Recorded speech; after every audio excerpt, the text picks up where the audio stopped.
자, 보시죠. 198페이지 3장 도시개발 사업의 시행입니다. 그래서 의외로 보시면 도시개발법이 그렇게 많이 어렵진 않아요. 그러니까 전에도 얘기했지만은 국토계획법도 그렇고 국토계획법은 양이 많아요. 많은데 공부를 하시다 보면 국토계획법이 어렵다는 생각 그렇게 많이 안 들어요. 해보시면 알겠지만은. 그런데 개발법은 어렵다는 생각이 조금 드는데 조금만 생각해서 보시면 그렇게 또 어렵진 않아요. 이 자체가 양이 또 일단 많지 않고요. 그렇게 돼요. 이 두 가지 법령이 또 좋은 점이 뭐냐면 공부를 한 만큼 성적이 나와요. 들어온 만큼, 그러니까 인풋만큼 아웃풋이 나오는 거예요. 이게 어떤 거는 많이 해도 안 나오는 게 있잖아요. 근데 이 두 가지 법령은 한 만큼 나와요. 그리고 또 도시개발법이 그렇게 많이 어렵게는 안 나오고. 근데 아까 얘기했듯이 정비법은 할 때 되게 힘들어요. 그리고 또 뭐죠? 머리도 아프고 헷갈리기도 하고 그래서 막 울면서 해요. 그러면 나오는 결과가 좋아야 되잖아요. 결과는 처참해요. 한 만큼 안 나와요. 제가 정비법 얘기하면서 항상 얘기했잖아요. 아니나 다를까 작년 시험이 쉬웠잖아요.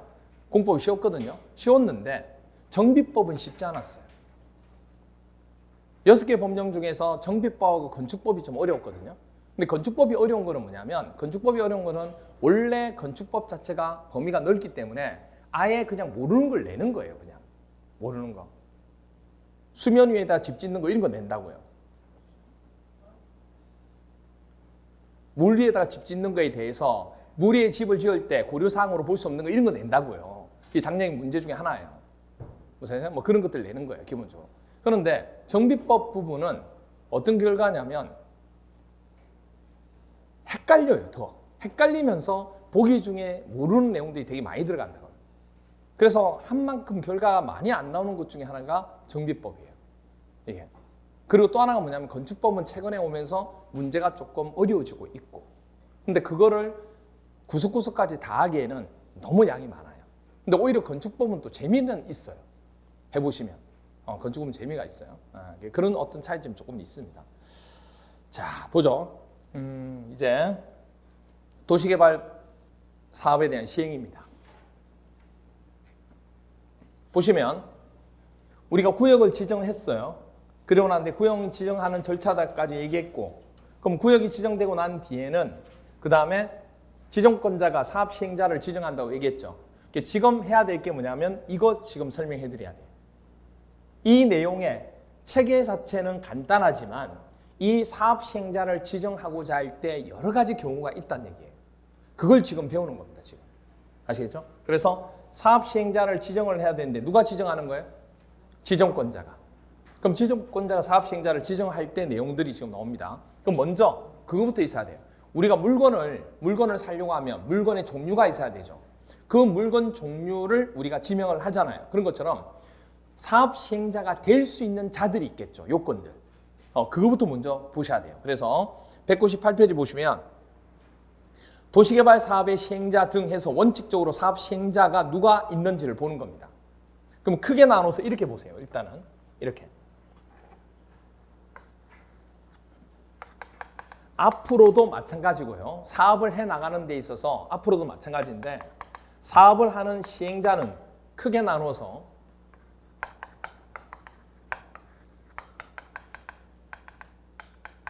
공공시행자가 있고요. 그리고 민간시행자가 있습니다. 됐나요? 크게 나눠서 사업시행자라고 하면 공공시행자와 뭐다? 민간시행자가 있어요. 그러면 공공시행자라고 하면 주로 행정청이 들어갈 거고 그리고 공공기관도 여기 속하는 거예요. 그리고 민간시행자는 말 그대로 민간시행자이기 때문에 주로 뭐냐면 그 토지의 소유자, 토지 소유자가 시행자가 되는 거지 자기가 직접 공사를 하겠다는 게 아니에요. 시행자와 시공자를 헷갈려 하시면 안 돼요. 공사를 하고자 하는 그 건물을 짓고자 하는 주인이 누구예요?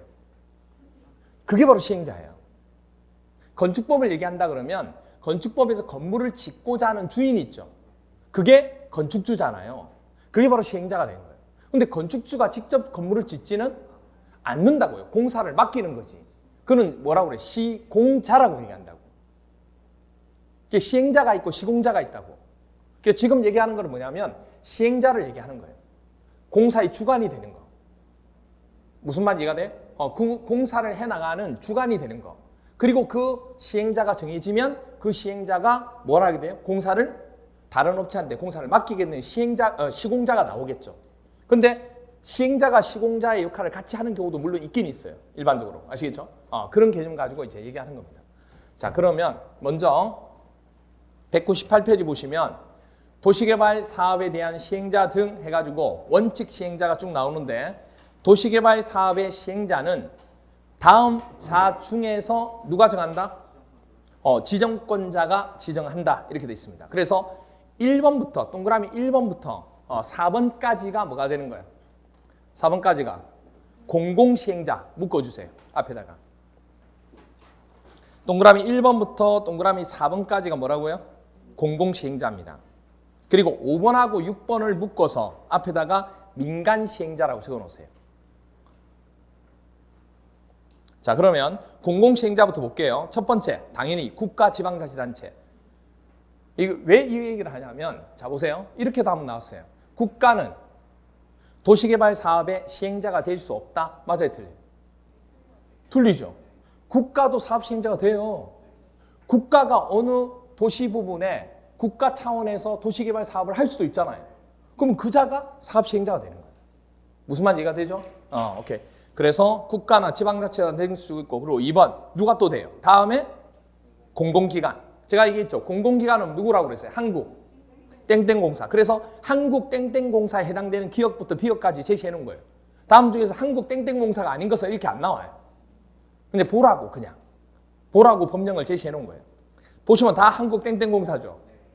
그래서 대표적으로 우리가 쓰는 거 한국토지주택공사가 주로 얘기할 거고, 그 다음에 한국관광공사는 뭐 주로 얘기 안 하고, 한국철도공사 나와요? 한국철도공사는 한국 땡땡공사죠. 그럼 공공기관이에요? 정부 출연기관이에요? 공공기관이에요. 제가 얘기했잖아요. 외우는 게 아니지만 한국 땡땡공사는 공공기관이라고. 그리고 3번에 보니까 정부 출연기관 나와요? 정부 출연기관은 기업. 뭐라 나와요? 국가철도공단 나오죠. 밑줄 그어놓으세요. 물론 니은도 있어요. 근데 기억만 가지고 보통 얘기합니다. 자, 그런데요.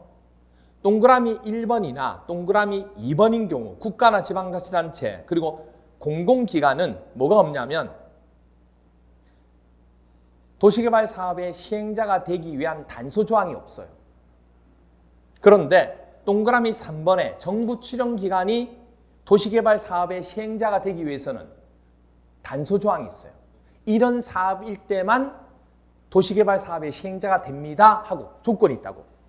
그 조건 가지고 항상 발목을 잡아요. 제가 얘기했죠. 항상 조건을 가지고 여러분한테 발목을 잡는다고. 그래서 보면 동그라미 기억 보시면 국가철도공단 옆에 뭐라고 돼 있어요? 그렇죠. 역세권 개발 사업을 시행하는 경우에만 사업 시행자가 됩니다. 그럼 이거 말고 다른 경우일 때는 국가철도공단은 도시개발 사업 시행자가 될 수 없습니까? 예, 될 수 없습니다. 됐나요? 그러면 이렇게도 얘기할 수 있겠네요. 국가철도공단 대신에 한국 땡땡공사 중에 하나를 여기다 집어넣고 역세권 개발 사업을 시행하는 경우에만 해당한다. 이렇게 얘기할 수 있잖아요. 무슨 말인지 이해가 돼요? 그렇게도 할 수 있다고. 됐나? 네, 그래서 무조건 역세권 개발 사업을 시행하는 경우에만 도시개발 사업의 시행자가 될 수 있는 경우는 누구다? 국가철도공단만 그렇다는 거. 한국철도공사 아니에요. 한국철도공사는 조건 없이도 다 가능해요. 그 다음에 4번 또 누구 돼요? 지방공사까지. 제가 얘기했죠. 지방공사 다 들어간다고. 공공 얘기 나오면 다 들어간다고. 국장 나올 때만 안 들어간다고. 그리고 5번 도시개발구역의 누구? 토지 소유자. 도시개발구역의 토지 소유자들이 자기네들이 뭐 하고 싶대요? 자기네들이 사업을 하고 싶대요. 자기 땅 자기가 개발하겠다요. 그럼 뭐죠? 자기 땅을 자기가 할 수 있는 건 뭐예요? 환지지, 환지. 자기 땅을 자기가 하는 건 환지죠. 에이, 자기 땅을 다른 사람이 사서 수용한 게 아니잖아요. 지금 토지 소유자들이 다 틀린데 자기 땅을 자기가 하겠다는 얘기예요. 그러면 그 얘기는 뭐냐면 자기 땅을 자기가 개발하겠다는 것은 그 의견을 맞는 사람들이 모여서 하겠다는 얘기잖아, 지금. 자기 토지 소유자 다 인정하고 그게 바로 환지 방식이에요. 그러면 그 토지 소유자가 사업 시행자를 해가지고 말 그대로 할 수도 있고 사업 시행자를 얘기가 자기가 직접 할 수도 있지만 공공인 다른 사람하고 협의해서 할 수도 있죠. 그런데 도시개발구역의 토지 소유자들이 도시개발을 위해서 설립한 게 뭐죠? 조합. 조합도 할 수 있다는 얘기예요. 그러면 조합이란 것도 토지 소유자들이 모여서 된 거니까 이것도 뭐죠? 환지 방식이죠. 그래서 5번하고 6번은 민간 시행자가 되는데 이 민간 시행자는 무슨 방식일 때만 사업 시행자가 되는 거예요? 환지 방식일 때만. 수용일 때는 생각해보세요. 수용일 때는 토지를 다 소유했는데 각각에 대한 토지 소유자가 존재할 수가 없는 거죠. 무사하세요? 그래서 5번하고 6번은 민간 시행자가 환지 방식인 경우일 때 해당하는 겁니다. 그 외 나머지 199페이지 보시면 7번부터 시작해서 민간이 쭉 나오는데 이거는 크게 안 보셔도 돼요. 넘겨서 200페이지. 200페이지 보시면 그래서 2번 환지 방식의 시행자가 나옵니다. 환지 방식의 시행자는 아까 얘기했죠. 가로 1번 별표 하나 27에 31에 두 번 나왔어요. 토지 소유자 또는 누구? 조합이 됩니다. 도시개발구역의 뭐를? 전부를 무슨 방식으로? 환지 방식으로 시행할 때는 토지 소유자 또는 조합을 시행자로 지정합니다. 그 토지에 관계 있는 자들이 하는 게 제일 좋으니까. 오케이. 그럼 여기 보세요. 그럼 원칙적으로 환지 방식을 할 때 사업 시행자가 누구냐 물어보면 자기 땅 개발하겠다는 거. 토지 소유자나 조합이 되는 거예요. 그러면 환지 방식은 그럼 무조건 토지 소유자나 조합만 되는 겁니까? 이렇게 물어볼 수 있죠. 그런데 예외는 항상 뭐예요? 존재합니다. 그래서 밑에 보니까 가로 2번 지방자치단체 등에서 예외 지정권자는 다음에 해당하는 사유가 있을 때에는 지방자치단체 등 즉 지방자치단체, 한국토지주택공사, 지방공사 및 신탁회사를 시행자로 지정할 수 있다 없다? 있다는 얘기예요. 원칙은 토지 소유자나 조합일 때가 되는데 예외적으로 다음인 경우 어느 경우냐면 오른쪽 보세요. 박스 나오죠? 동그라미 1번, 2번, 3번인 경우입니다. 그중에 2번만 체크해 주세요. 2번만 30회 때 나왔어요. 지방자치단체의 장이요. 집행하는 공공시설에 관한 사업과 병행해서 시행할 필요가 있다고 인정하는 거.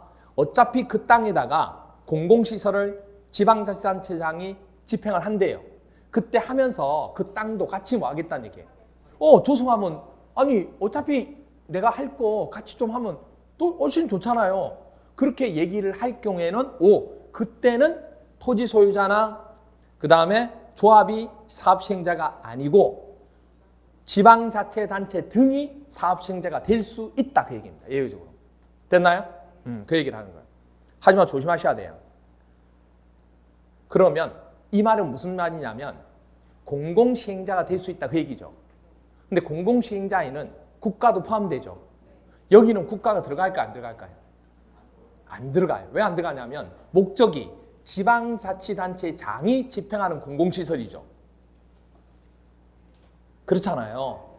그리고 지방자치단체 등이라고 했잖아요. 그러니까 당연히 국가가 그걸 나설 필요가 없는 거죠. 그래서 지방자치단체 등에는 누구는 빠진다? 국가는 제외된다. 국가가 없잖아요. 이게 시험 문제에서 이렇게 나오는 거예요.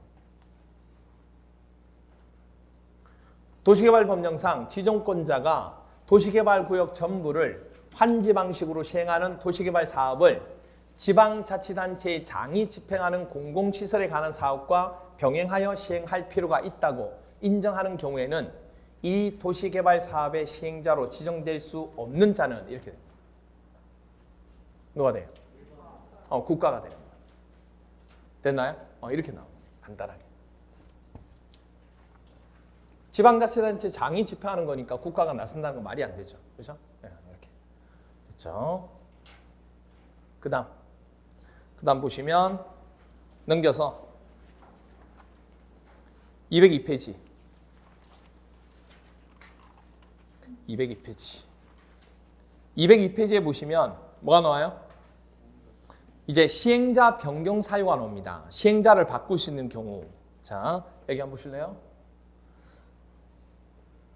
시행자 부분을 지정을 하고 지정권자가 사업 시행자를 정했습니다. 그럼 사업 시행자는 실시계 인가 신청한다고 우리 얘기했죠. 근데 여기서 사업 시행자는 실시계 인가 신청을 해서 인가를 받으면 사업 시행을 할 수 있어요, 없어요? 있죠. 그럼 사업 시행을 하면 돼요. 자, 그런데 어느 경우냐면 사업 시행자를 변경할 수 있는 경우인데 도시개발구역이 지정이 되고 난 뒤에 사업 시행자는 실시계 인가를 신청해야 되잖아요.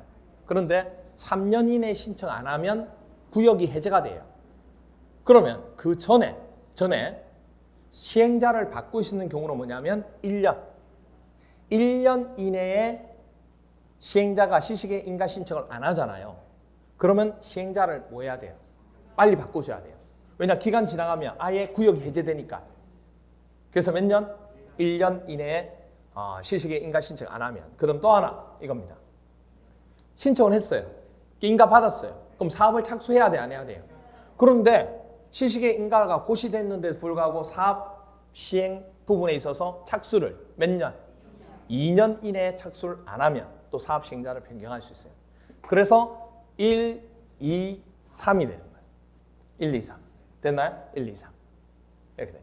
그리고 사업 시행자 변경은 이거 말고도 몇 가지 요소가 나오죠. 보시면 22에 25에 29에 3번 나왔어요. 다음에 해당하는 경우에는 시행자를 변경할 수 있다. 동그라미 1번. 도시개발 사업에 관한 실시계 인가를 받은 후 몇 년? 2년이죠. 2년 이내에 사업을 착수하지 아니한 경우입니다. 그리고 두 번째로 4번부터 먼저 볼까요? 4번. 도시개발구역의 전부를 환지 방식으로 시행하는 경우로서 원칙적으로 시행자인 토지 소유자 또는 조합이 도시개발구역 지정이 고시일로부터 몇 년? 그렇죠. 1년 이내에 도시개발 사업을 실시 계획의 인가를 신청하지 않을 때 또 나타나는 거죠. 그리고 2번. 행정처분에 의해서 시행자의 지정이나 실시계획 인가가 뭐한 경우? 취소된 경우. 취소되면 어떻게 다시 할 수 없잖아요. 다시 해야죠. 어떻게 보면 변경해가지고. 3번. 시행자가 부도가 났네요. 파산이 됐어요. 그럼 어떻게 해야 돼요? 할 수 없잖아요, 사업을. 그러니까 바꿔야죠. 그런 얘기입니다. 자, 그리고 이제 밑에 보시면 사업을 시행할 때 밑에 보시면 5번 규약 등의 작성이 나오는데 가로 1번 규약의 작성. 규약이란 얘기가 나오면 하나의 약속입니다. 사업을 하는 데 있어서 약속인데 민간 부분의 시행자가 해나갈 때는 약속을 규약으로 정하고요. 그 다음 오른쪽 보시면 203페이지 보세요. 가로 2번에 공공부문의 시행자가 사업 시행을 할 때 어떤 부분을 지켜서 나가자 하는 부분을 정하는 것은 뭐로 정해요? 시행 규정으로 정합니다. 우리 조합에서는 정관이라는 게 있잖아요. 그런 것처럼 사업 시행 부분에 있어서 우리가 도시개발 사업을 할 때는 뭘 정하는데, 규칙을 정하는데 그때 민간 부분은 규약이라는 걸 정하고 그리고 공공부문의 시행자는 뭘 정해요? 규정이라는 걸 정합니다. 시행 규정. 근데 시험 대기를 두고 바꿔서 나오기 때문에 조심하셔야 돼요. 그럼 다시 202페이지의 내용 볼게요. 지정권자는 토지 소유자 2인 이상이 도시개발 사업을 시행하려고 할 때 또는 토지 소유자가 이전 법인이나 등록사업자, 건설업자나 부동산 투자회사와 공동으로 도시개발 사업을 시행하려고 할 때는 대통령령이 정하는 바에 따라 도시개발 사업에 관한 뭐를? 규약 동그라미. 규약을 정하게 할 수 있다는 거. 그 규약에 포함되는 사항이 203페이지 보세요. 그 박스에 나오는 거예요. 보시면. 규약에 포함되는 거. 이거 다 외워야 되냐? 그건 아니고 이 규약에 포함되는 게 이건데 보시면 도시개발 사업할 때 규약, 민간업체들이 하는 약속 부분입니다. 다음 각 호 사항이 포함돼야 된다 하고 1번부터 시작해서 19번까지 20번까지 나와 있어요. 근데 이걸 다 외우는 게 아니고 뭘 보셔야 되냐면 12, 14, 16 및 18호는 환지 방식으로 도시개발 사업을 시행하는 경우에만 해당한다. 무슨 방식으로요? 환지 방식으로 개발 사업을 할 때 그때 개발 사업 규약에 들어가는 내용은 이거 12번 체크하시고 토지평가협의회의 구성 및, 왜냐하면 환지가 되려면 땅을 좋게 바꾸는 거기 때문에, 바꿔서 주는 거기 때문에 토지에 대한 평가가 이루어져야 되거든요. 그 협의회. 그리고 4번 당연히 환지라는 글자가 들어가야 되겠죠. 그래서 14번 환지 계획 및 환지 예정지 지정 체크하시고, 그리고 16번 보류주 채비주는 조금 이따 무슨 얘기인지 나와요. 이것도 다 환지 방식에서 나오는 얘기예요. 그리고 18번 청산도 체크하시고. 그래서 지금 체크한 부분 있죠. 12, 14, 16, 18은 도시개발사업 규약 중에서 무슨 방식일 때만 환지 방식에만 해당되는 규약이 된다, 내용이 된다, 그 얘기입니다. 그것만 체크하시면 돼요. 다 체크하는 게 아니고. 그리고 밑에 보시면 가로 2번 시행 규정에 대한 작성자, 공공부분, 지방자치단체 등이 도시개발 사업의 전부를 환지 방식에 의해서 시행하려고 할 때와 국가 또는 지방자치단체, 공공기관, 정부 출연기관, 지방공사, 시행자 중 둘 이상이 도시개발 사업을 시행할 목적으로 출자하여 설립한 법인에 해당하는 자가 도시개발 사업의 일부를 환지 방식에 의해서 시행하려고 할 때는 대통령이 정하는 바에 따라 규약이에요, 규정이에요? 규정, 시행 규정을 작성해야 된다. 그것만 체크하시면 됩니다. 됐죠? 그렇게 되고, 그 다음에 204페이지 6번 도시개발구역의 지정제한인데, 아까 지정제한은 다 설명했어요. 근데 갑자기 뜬금없이 뒤에 나와서 그래서 아까 설명했기 때문에 이거 넘어갈게요. 그리고 205페이지 보시면 7번 대행자 지정이 나옵니다. 대행자 지정. 7번 공공부분 시행자는, 공공시행자 있죠? 공공시행자는 도시개발 사업을 효율적으로 시행하기 위해서 필요한 경우에는 대통령령으로 정하는 바에 따라, 그게 어떤 내용이냐면 오른쪽 보시면 날개에 실시계획 설계, 실시설계, 부지조성공사, 기반시설공사, 조성된 토지 분양 나오나요? 이런 항목의 일부를, 이런 부분을, 그러니까 대통령으로 정하는 바에 따라 설계 분양 등 도시개발 사업의 일부 있죠, 일부. 그 일부가 바로 뭐냐면 오른쪽 나오는 이 4가지 항목이 되는 겁니다. 무슨 얘기냐면 여기 보세요. 공공시행자가 사업을 하다 보면 전체에 대한 내용을 다 자기가 하는 게 맞는데 다 하기 힘드니까 어느 일부를 민간업체한테 뭐 한다는 얘기예요? 주기도 한다는 얘기예요. 그래야 활성화가 되잖아요. 그 얘기랑, 그러니까 다 줄 수는 없고 일부만 줄 수 있는데 그 일부가 바로 뭐냐면 오른쪽 나와 있는 실시설계, 부지조성공사, 기반시설공사, 조성된 토지의 분양 있죠.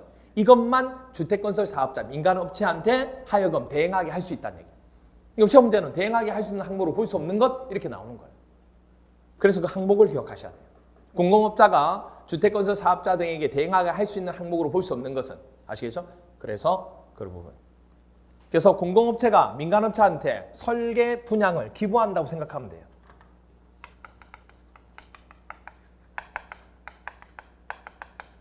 설계 분양을 뭐 한다고요? 기부한다. 설계 분양을 기부한다 이렇게 생각하면 돼요. 그래서 실시설계, 그리고 분양, 그리고 뭐예요? 기반시설, 조성, 부지조성. 그렇죠?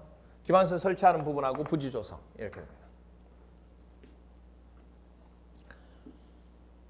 그 다음에 그렇게 보시면 되고, 자, 그래서 시험 문제 이렇게 나왔어요. 한번 볼게요. 29회 때 도시개발 사업 시행에 관한 설명으로 옳은 것은 1번 국가는 도시개발 사업의 시행자가 될 수 없다. 될 수 있죠. 두 번째, 한국철도공사는 역세권 개발 및 이용에 관한 법률에 따른 역세권 개발 사업을 시행하는 경우에만 도시개발 사업 시행자가 된다. 틀렸죠? 그렇죠. 한국철도공사가 아니고 국가철도공단이죠. 조심하셔야 돼요. 왜냐하면 한국철도공사는요, 이런 조건 없이도 시행자가 될 수 있다고 얘기했잖아요. 그렇죠? 네. 그 다음에 토지 소유자가 도시개발구역 지정을 제한하는 경우에는 대상구역 토지 면적의 얼마? 면적 나오면, 토지 면적 나오면 무조건 3분의 2. 묻지도 말고 따지면 3분의 2. 그 다음에 사업주체인 지방자치단체는 조성된 토지의 분양을 주택법에 따른 주택건설 사업자에게 대행하게 할 수 있다 없다? 대행하게 할 수 있는 조건이 설계 분양 기부예요. 그러면 설계 분양 기부에 조성된 토지 분양 들어가잖아요. 그러니까 오 할 수 있다가 돼야죠. 그 다음에 5번 지정권자는 시행자가 도시개발 사업에 관한 실시계획 인가를 받은 후 2년 이내에 사업을 뭐 하지 않으면 착수하지 아니하는 경우는 시행자를 변경할 수 있다 없다? 있다. 맞죠? 답은 5번이 되죠. 됐죠? 이렇게 됩니다. 그래서 여기까지가 뭐가 되느냐? 안개장 보시면 테마 세 번째 도시개발 사업의 시행자가 됩니다. 테마 세 번째 도시개발 사업의 시행자. 그래서 도시개발 사업 시행자는 누구도 포함된다? 국가. 그리고 국가철도공단은 역세권 개발 사업 시행인 경우에만 해당한다. 그리고 지방공사부터 시작해서 딱 들어가고 이건 도시개발구역에 누가 정한다고요? 지정권자가 지정합니다. 도시개발구역의 전부를 환지 방식으로 시행하는 경우에는 원칙적으로 그렇죠. 토지 소유자하고 도시개발조합이죠. 조합을 시행자로 지정합니다. 하지만 예외적으로 지정권자는 지방자치단체의 장이 집행하는 공공시설에 관한 사업이 있죠. 그것과 변형해서 시행할 필요가 있다고 인정할 경우에는 지방자치단체나 한국토지주택공사나 지방공사, 신탁업자, 공공이 시행자가 될 수 있어요. 근데 누구는 안 돼요? 국가는 안 돼요. 시행자로 지정할 수 국가는 안 되고 나머지는 시행할 수 있다. 이 경우 도시개발 사업을 시행하는 자가 시도지사 또는 대도시시장일 경우에는 사업 시행자가요. 시도지사 또는 시도지사 대도시시장이면 지정할 수 있는 자는 위에 있는 누구밖에 없어요. 국장밖에 없어요. 네. 지정권자가 시행자를 변경할 수 있는 경우입니다. 도시개발구역 전부를 환지 방식으로 시행하는 경우 도시개발구역 지정 고시일로부터 몇 년? 1년 이내에 시시계획 인가를 신청하지 아니한 경우 그리고 도시개발 사업에 관한 시시계획 인가를 받은 후 2년 이내에 사업을 착수하지 아니한 경우 그리고 행정처분으로 시행자의 지정이나 시시계획 인가가 취소된 경우 그리고 시행자의 부도나 파산 그 밖에 이와 유사한 사유로 도시개발 사업의 목적을 달성하기 어렵다고 인정되는 경우 중 어느 하나에 해당하는 경우가 됩니다. 그렇죠?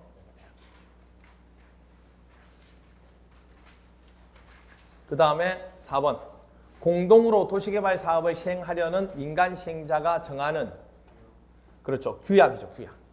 규약 중에서 이런 부분이 들어가는데 환지 방식에만 들어간 것은 토지평가협의회 그리고 보류 및 채비지 그리고 환지 계획 및 환지 예정지 청산 이거는 환지 방식으로 도시개발 사업을 시행하는 경우에만 해당하는 겁니다.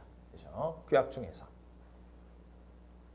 그 다음에 공공시행자인 지방자치단체 등이 도시개발 사업의 전부를 환지 방식으로 시행하려고 할 때에는 대통령이 정하는 바에 따라 그렇죠. 시행 규정이죠. 규정을 작성해야 됩니다. 그렇죠? 그 다음에 공공시행자인 국가나 지방자치단체, 공공기관, 정부 출연기관, 지방공사는 도시개발 사업을 효율적으로 시행하기 위해서 필요한 경우에는 도시개발 사업 범위가 되는 뭐만? 분양, 설계 분양, 기부죠. 기부. 이 부분의 일부죠. 주택법에 따른 주택권 사업으로 하여금 대행하게 할 수 있다 없다? 있다. 이렇게. 그리고 사업 시행자는 이거는 아마 뒤에 나올 거예요. 뒤에 나오는데 보세요. 자, 이거는 뭐냐면 공공이 민간 업체로 하여금 대행하게 할 수 있는 경우고 이거는 뭐냐면 민간 업체가 공공에 해당되는 일을 할 때 하기가 되게 힘든 경우가 있거든요. 그러면 공공한테 위탁할 수도 있다. 그 얘기를 하는 거예요. 그래서 사업 시행자는 항만, 철도, 도로, 공원 등 공공시설의 건설과 공유 수면의 매립에 관한 업무를 국가나 이건 민간이 하기 되게 힘들잖아요. 근데 그 했을 때는 국가나 지방자치단체, 공공기관, 정부 출연기관, 지방공사에 위탁하여 시행할 수 있을까요? 없을까요? 하게끔 해줘야지.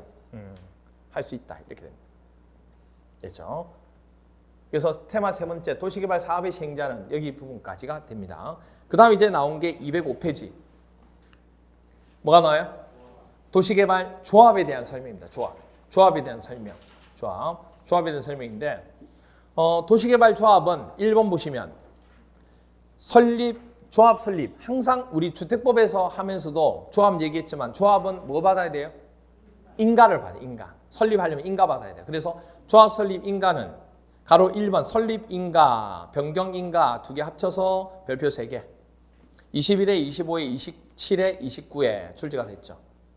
조합을 설립하려면 도시개발구역의 토지 소유자 몇 명? 럭키 7. 7명 이상이 대통령 정하는 사항을 포함한 정관 있죠. 항상 규칙이 있다고 그랬죠. 정관을 작성하여 지정권자에게 조합 설립 인가를 받아야 합니다. 누구한테 인가를 받는 거예요? 지정권자. 그래서 도시개발법에서는 무조건 받는 자는 지정권자. 국장 그리고 뭐죠? 시도지사, 대도시장. 근데 여기서 조심하실 거. 여기에 지정권자에는 국장이 안 들어가요. 왜냐하면 국장이 지정권자가 되는 경우는 예외적으로 중국공 전부 30만 2천 원 그때만 해당돼요. 조합이라는 얘기가 없었잖아요. 그래서 지정권자는 맞는데 국장이라고 하면 틀린 거예요. 딱 집어서. 그러니까 여기 지정권자에는 누구는 제외된다고 보시면 돼요. 그렇죠. 국장은 제외된다. 이렇게 보시면 되죠. 됐죠? 그러면 정관에는 들어가 있는 내용들이 뭐냐면 이런 것들이 들어가 있어요. 정관에 기재해야 될 사항들. 그렇죠? 정관에 기재해야 될 사항들은 도시개발 사업에 작성하는 정관에는 다음 각 호의 사항이 포함되는 시험지에서 이걸 가지고 뭐 틀리게 하고 하진 않아요. 그런데 이제 이게 시험지 한번 나왔기 때문에 보는 겁니다. 프린트 있어요. 도시개발 사업의 명칭이나 조합의 명칭, 구역의 면적 이런 사항들이 정관에 뭐가 돼 있다? 기재돼 있다 그 얘기예요. 아시겠죠? 그런 거 그냥 참고적으로 보면 돼요. 자, 그러면 밑에 보시면 변경인가, 조합이 인가를 받은 사항을 뭐 할 때 변경하려면 지정권자로부터 뭘 받아야 된다?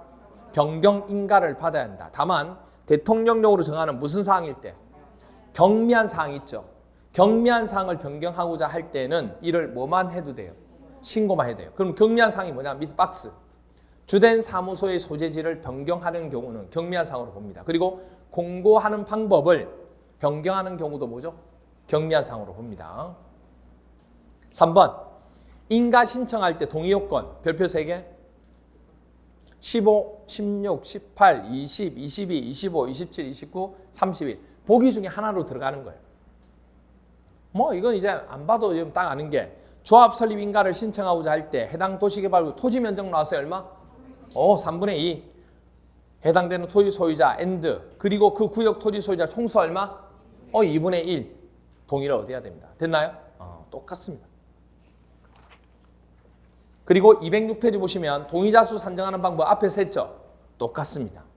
단지 하나 추가로 들어가는 것은 동그라미 2번 토지 소유자는 조합 설립 인가 신청 전에 동의를 뭐 할 수 있다? 설립 전이니까 설립 전에는 동의를 철회할 수 있어요. 그럼 철회하면 동의자 수에서 뭐 하면 돼요? 제외하면 돼요. 뭐 그 얘기예요. 그리고 2번 조합의 법인 부분에 대한 내용입니다. 법인격. 가로 1번 법인은 조합은 뭐로 한다? 법인으로 하게 됩니다. 그리고 가로 2번 성립 요건 조합의 설립 인가를 받은 조합의 대표자는 설립 인가를 받은 날로부터 며칠 이내? 30일 이내에 주된 사무소 소재지에 뭐 해야지만?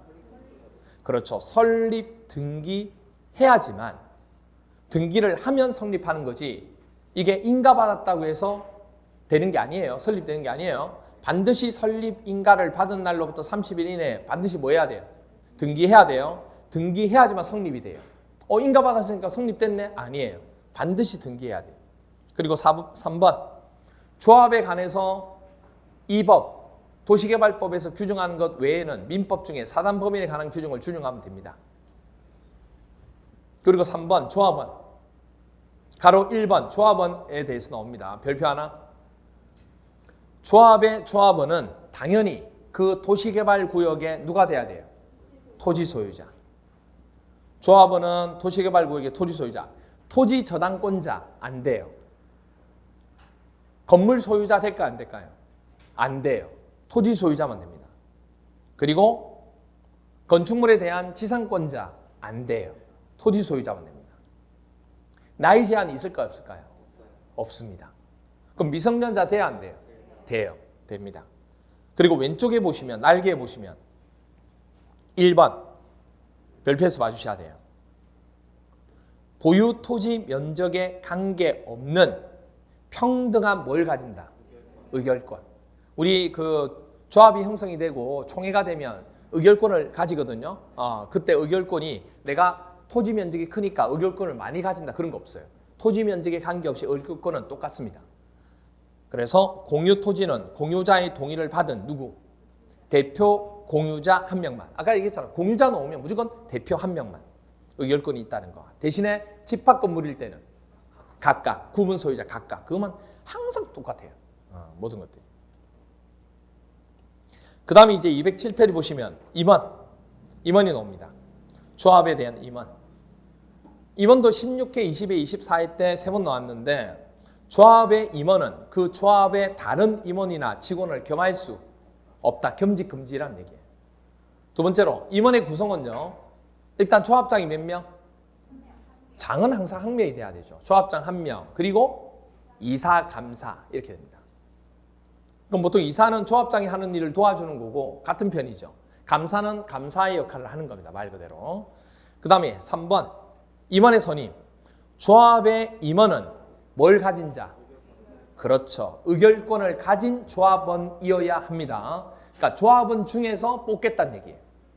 그리고 정관으로 정한 바에 따라 어디서 정해요? 총회에서 선임합니다. 조합원 중에서 총회에서 선임하도록 되어 있습니다. 그런데 9번 임원의 결격 사유가 있느냐? 있습니다. 다음에 해당하는 자는 조합의 임원이 될 수 없다. 기형령 디귿 있죠? 이건 일반적으로 민법상에서 여러분들 많이 알고 있는 내용입니다. 뭐 피성년 후견인, 피한정 후견인 그리고 미성년자 조심하셔야 돼요.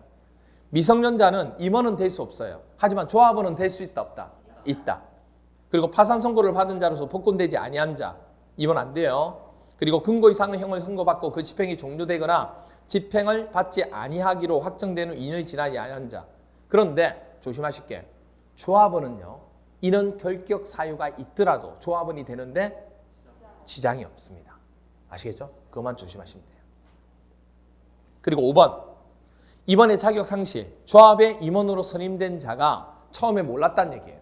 근데 나중에 확인해 보니까 4번과 같은 위에 있는 결격 사유에 해당하는 걸 알았어요. 그러면 당연히 뭐 해야 돼? 자격을. 근데 언제 상실해요? 그날 바로 하면 기분 나쁘겠죠? 다음 날부터 임원의 자격을 상실한다는 거. 그 다음 6번 임원에 대한 직책인데 직무인데 조합장은 조합을 뭐 하죠? 대표하고 그 사무를 총괄하고 총회나 대의원회 또는 이사회에 뭐가 된다? 의장이 됩니다. 뭐 당연한 얘기죠. 그런데 동그라미 리얼이 시험 문제 많이 나왔죠. 리얼이. 조합장 또는 이사가요. 자기를 위한 조합과의 계약이나 소송을 합니다. 그럼 자기하고 연관이 있죠. 그런데 계속 조합장으로서 역할을 하면 돼야 안 돼요? 안 되죠. 그러면 누가 그 조합을 대표하게 돼요? 감사죠. 이사가 할 수도 없어요. 감사가 합니다. 조심하셔야 돼요. 많이 나오는 것 중에 하나는 뭐냐면 조합장이 자기를 위한 조합과 계약을 소송에 관해서 관할 때는 이사가 조합을 대표한다 이렇게 나와요. 이사 안 돼요. 이사는 조합장 편이에요. 그 다음 미형. 조합의 임원은 같은 목적의 사업을 하는 다른 조합의 임원 또는 직원을 겸할 수 없다. 겸직 안 된다고 그랬죠 아까? 네, 그 얘기입니다. 그렇게만 보시면 돼요. 그 다음에 208페이지 보세요. 208페이지.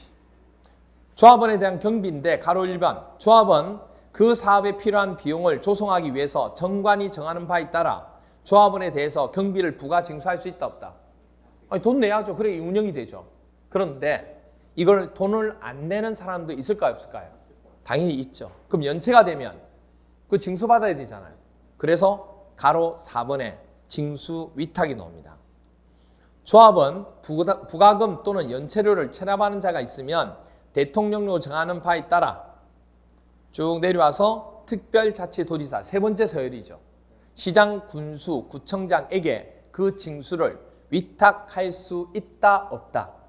있다 이렇게 됩니다. 그 다음 이제 209페이지 보시면 이제 총회가 나옵니다. 왜냐하면 총회에서 해야 될 총회가 최고 의결 기구거든요. 그러면 총회에서 총회 의결을 거쳐야지만 되는 사항들이 나와요. 뭐 정관을 변경한다든지 이런 거 있죠. 그런 항목들이 나옵니다. 이거 다 외워야 되냐? 아니 외우는 거 아니에요. 아, 이런 것들이 총회에서 하는 의결사항이구나 이렇게 보시면 돼요. 그러면 1번부터 시작해서 11번까지 항목은 총회 의결을 거쳐야지만 뭐 할 수 있다? 할 수 있는 행위다 그 얘기예요. 그런데 이거를요 상시 뭐냐면 최고 의결 기관을 모으려면 사람들이 모여야 되고 뭐 하는데 이게 너무 복잡하다는 얘기예요. 그래서 임시적으로 할 수 있도록 뭘 만들게 돼요? 대의원회라는 걸 만듭니다. 그러니까 어떻게 보면 총회는 필수적인 기관이지만 대의원회는 총회의 권한을 좀 대행해서 하려고 임시적으로 만든 임의적인 기관이라고 보시면 돼요. 그래서 대의원회, 임의기구라고 되어 있죠. 별표 하나. 의결권을 가진 조합원 수가 몇 명 이상이면 50 동그라미. 50인 이상인 조합은요. 총회의 권한을 대행하게 하기 위해서 뭘 둘 수 있다? 대의원회를 둘 수 있다. 두어야 한다가 아니에요. 필수적인 기간이 아니에요. 둘 수 있다고. 왜? 편의성의 이유 때문에. 자, 근데 이게 좀 조심하실게. 나중에 이제 이게요. 어디 가면 정비법 가잖아요. 도시정비법 가면 또 정비사업이 나오고 정비사업을 하기 위한 정비조합이 또 나와야 안 나와요? 나온다는 얘기예요. 그럼 그 조합을 할 때도 총회가 나오고 대의원이 나와요. 근데 그때 정비법에서의 대의원은 인원이 50이 아니고 2배가 되는 100인 이상일 때 대의원회가 이루어집니다. 근데 그때 대의원회는 100인이기 때문에 필수가 됩니다. 그래서 오른쪽 보세요. 오른쪽 날개 보시면 2개 비교해놨죠. 도시개발법은 몇 명? 50인 이상일 때 둘 수 있다고. 2번 도시정비법에서는 100인 이상이 될 경우 뭐라고 되어 있어요? 두어야 한다. 필수사항이라고. 그게 비교를 해놓은 거예요. 헷갈리면 안 돼요. 여기 보세요. 이게 50하고 100인이 자꾸 헷갈릴 수 있으니까 이렇게 기억하면 돼요. 도시개발법 5 나오죠.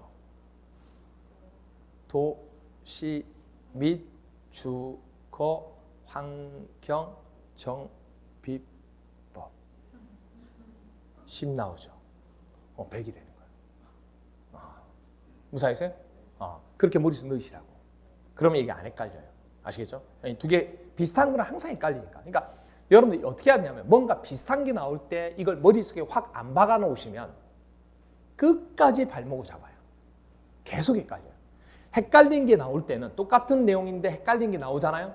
그때 확실하게 머릿속에 박아 놓지 않으면 계속 헷갈립니다. 아시겠죠? 그렇게 박아 놓으시면 돼요. 자, 그럼 대의원회는 총회가 원래 해야 될 권한을 대행할 수 있다고 얘기했죠. 그런데 총회에서 해야 될 항목 중에서 대의원회가 권한을 대행할 수 없는 항목도 있습니다. 시험은 그게 나와요. 이렇게 밑에 보시면 가로 3번 대의원회 권한 별표 3개 18회, 20회, 22회, 23회, 31회 대의원회는 총회 의결사항 중에서 다음에 박스에 나오는 사항을 제외한 총회의 권한만 대행할 수 있습니다. 그러면 밑에 나오는 박스 내용은 대행할 수 없는 무조건 총회에서만 의결해서 할 수 있는 사항이라는 얘기예요. 됐나요? 이게 시험 문제 그런 걸 노리는 거예요. 와, 그럼 이거 어떻게 배우느냐? 항목이 5개밖에 안 되지만 문장이 비슷비슷해서 쉽지 않아요, 이게. 동그라미 1번. 정관에 변경할 때 변경 동그라미. 동그라미 2번. 개발 계획 및 실시 계획의 수립 동그라미, 변경 동그라미. 3번. 환지 계획에 작성할 때 작성 동그라미. 4번. 조합 임원에 선임할 때 선임 동그라미. 그 다음에 5번. 조합의 합병 동그라미, 해산 동그라미. 동그라미 친 항목이 들어가면 대의원회가 권한을 대행할 수 없는 항목들입니다. 그러면 지금 동그라미 친 부분은 다른 항목들이 있는 경우는 없습니까? 없습니다. 변경에 해당되는 부분은 전부 다 대행이 안 되는 경우예요. 그리고 수립하고 변경도 안 되는데 동그라미 2번 보시면 예외가 있습니다. 옆에 가로에서 경미한 거는 뭐 당연히 예외인데 실시 계획이 있죠. 실시계획에 수립하고 변경은 뭐다? 할 수 있다. 아, 원래 수립하고 변경은 대행할 수 없는데 뭐는 실시계획에 대한 수립 변경은 가능하다는 얘기예요.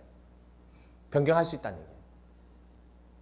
변경이 아니고 고란 대행할 수 있다는 얘기예요. 됐나요? 오케이. 됐죠? 그렇게 이제 머릿속에 넣으시면 돼요. 자, 그럼 여기 보세요. 대연에 가보시면, 대연의 회의를 가보시면요. 뒤에 벽에다가 뭐가 붙어 있냐면 이게 붙어 있어요.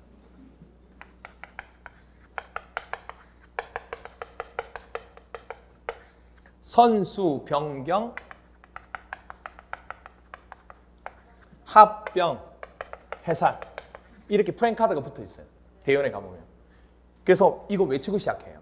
선수 변경 합병 해산이라고 작성돼 있으면 대연회가 대행할 수 있다 없다? 없다. 이걸 명확하게 얘기하기 위해서 대연회 시작할 때 이거부터 외치고 시작하는 거예요. 알죠? 그래서 선수 변경 합병 해산이라고 작성돼 있으면 대행할 수 있다 없다? 없다. 아시겠죠? 그래서 선수 변경 합병 해산 작성돼 있으면 할 수 없다. 그런데 뭐 하면 되느냐면 실실 쪼개면 실실 웃잖아요? 그러면 해줘야죠. 그래서 실시에 대한 계획이 나오는 부분은 뭐가 된다? 할 수 있다. 이렇게 됩니다. 됐죠? 그래서 선수, 변경, 합병, 해산이라고 작성되어 있으면 할 수 있다 없다? 없다. 대행할 수 없다. 근데 실시 웃으면 할 수 있다. 됐나요? 이렇게 기억하시면 돼요. 선은 뭐예요? 선임. 선임 못해요. 이건 총회에서 무조건 해야 돼요. 그리고 수립이나 변경 안 돼요. 하지만 실시 쪼개면 돼요. 그리고 합병 안 돼요. 해산 할 수 없어요. 작성 할 수 없어요. 아시겠죠? 그렇게 찾는 겁니다. 그래서 보시면 여기 보세요.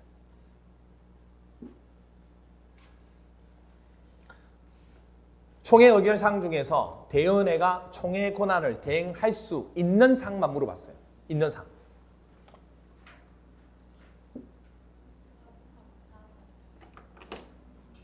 선수 변경, 선 할 수 없죠. 수 할 수 없죠. 대신에 이제 실시 쪼개는 거 아니잖아요. 그러니까 선수 변경, 그 다음에 합병 해산 안 되죠. 답은 뭐죠? 4번. 이렇게 찾는 거예요. 됐나요? 네. 이거 되게 외우기 쉽잖아요. 네. 앞자를 어떻게 따느냐도 되게 중요한데 앞자를 잘못 따면 겹치는 게 많아가지고 힘들어요. 그래서 이렇게 따셔야 합니다. 선수, 변경, 합병, 해산. 됐죠? 됐나요? 네. 그 다음에 210페이지 3번 도시개발 사업의 위탁 시행 나오나요? 거기서 아까 얘기했던 게 그겁니다. 가로 3번 공공시설 등의 위탁 시행, 시행자는 항만, 철도, 그 밖에 대통령이 정하는 공공시설의 건설과 공유수면의 매립에 관한 업무를 대통령이 정하는 바에 따라 국가, 지방자치단체, 대통령이 정하는 공공기관, 출연기관, 지방공사의 위탁에서 시행할 수 있다 없다? 아까 있다고 얘기했잖아요. 됐죠? 그러면 211페이지 신탁개발까지는 크게 안 보셔도 되고 그까지 설명을 드렸습니다. 그러면 보죠. 암기장. 테마 네 번째, 도시개발 조합에 대한 내용입니다. 첫 번째, 조합을 설립하려면 도시개발구역 토지 소유자 넣기 7, 7명 이상이 정관, 인원사항 등을 포함해서 작성해서 누구를 제외한, 국장을 제외한 지정권자에게 조합 설립 인가를 받아야 됩니다. 그때 인가를 받은 사항을 변경할 경우도 동일합니다. 근데 시험 문제는 그냥 국장을 제외한 이런 말 없이 지정권자 해도 맞는 겁니다. 다만 대통령이 정하는 경미한 사항이 뭐냐면 주된 사무소 소재지를 변경한다든지 공고 방법을 변경하는 행위에는 안 해도 돼요. 이건 신고만 해도 돼요. 그 다음에 조합 설립 인가 신청을 하려면 국공유지를 뭐한? 오케이. 도시개발법 무조건 포함이라니까요. 포함한 해당 도시개발구역 토지 면적 3분의 2 토지 소유자 그 구역 토지 소유자 총수 2분의 1 이상 동의를 받아야 됩니다. 그리고 토지 소유자 설립 인가 신청 전에도 동의를 철회할 수 있다 없다? 있죠. 그리고 토지 소유자는 당연히 동의 소유자 수에서 제외해야죠. 그 다음에 조합원 법인 그리고 30일 이내에 사무소 소재지에 뭐 해야지만 성립돼요? 등기해야 돼요. 그리고 조합에 관해서 이 법으로 규정한 것 외에는 민법 중에 사단법인에 관한 규정을 준용합니다. 그 다음 조합원은 도시개발구역에 뭐로 한다? 토지 소유자로 한다. 누구는 아니에요? 저당권자 아니에요? 건축물 소유자 아니에요? 지상권자 아니에요? 미성년자는 돼요. 조합원은 도시개발구역 내에 보유한 토지 면적에